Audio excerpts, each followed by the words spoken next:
Est-ce que vous considérez par exemple que l'épisode vaccination version Bachelot et identité nationale version Besson ont été des couacs?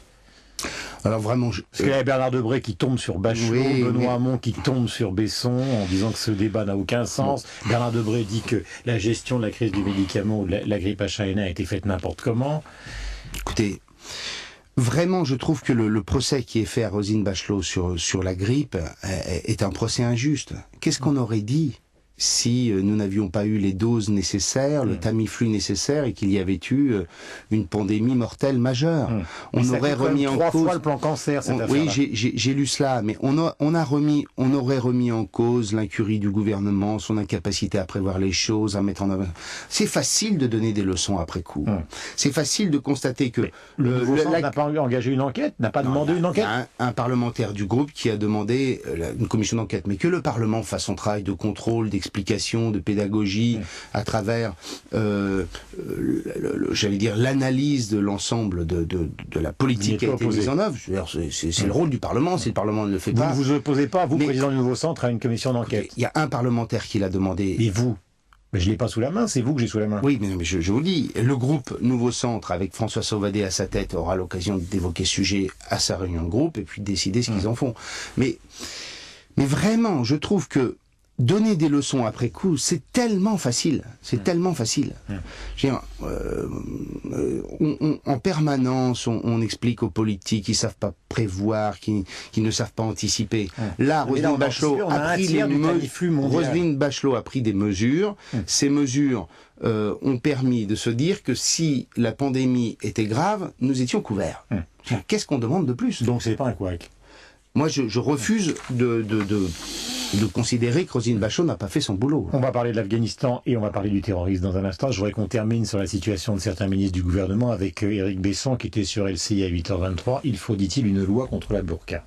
Je pense qu'il faut interdire la burqa en la découplant de toute question religieuse, en disant simplement qu'en France, l'exigence de dignité de la femme fait qu'il n'y a pas de place pour la burqa. Je pense que la loi est à terme inéluctable. Il y a une autre solution, c'est une résolution parlementaire, avec le moment venu une application par la loi ou par le règlement. Sur le fond, interdiction de la burqa, pas d'état d'âme. Alors, est-ce qu'il faut cette loi, point numéro 1, et point numéro 2, est-ce que vous considérez que ce débat est utile finalement? Parce que vous avez toujours eu une distance critique, le Nouveau Centre.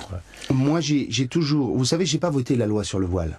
Je le regrette d'ailleurs. Aujourd'hui, parce que je pense que j'ai fait une erreur à l'époque. Je l'ai pas faite parce que je ne voulais pas engager la stigmatisation. Et j'ai vu à l'époque que nous avions pris le temps. Et donc il faut qu'il y ait ce temps de la pédagogie, de l'explication. Il y avait une commission qui était la commission Stasi, qui avait permis d'appréhender la totalité de la situation et de faire en sorte que ça ne devienne pas une loi contre le voile, mais une loi contre les signes religieux manifestes, en quelque sorte, ostentatoires. Il faut que sur la burqa, si on doit en finir par la loi, il faut que cela soit après un vrai travail de pédagogie, d'explication et de réflexion. Et il ne faut pas que cette loi soit une loi qui vise expressément la burqa. Moi, je pense qu'il y a d'autres moyens d'aborder la question.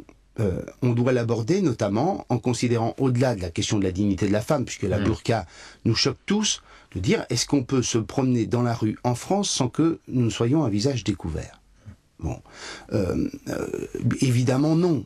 Est-ce qu'une femme peut aller chercher un enfant à la sortie de l'école sans qu'on puisse clairement la distinguer? Évidemment non. Ça n'a jamais gêné les Anglais, hein, ils vivent comme ça. Ça n'a jamais gêné d'autres pays occidentaux.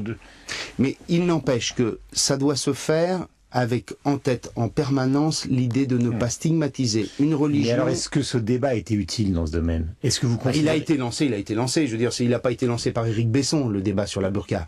Faut pas non plus faire porter Éric Besson Il a été lancé par le président, vous voulez dire? Non, la burqa a été lancée par toute une série d'articles de presse qui ont obligé le monde politique à s'emparer de ce sujet. Mais il faut pas inverser les choses. C'est pas le monde politique qui l'a engagé.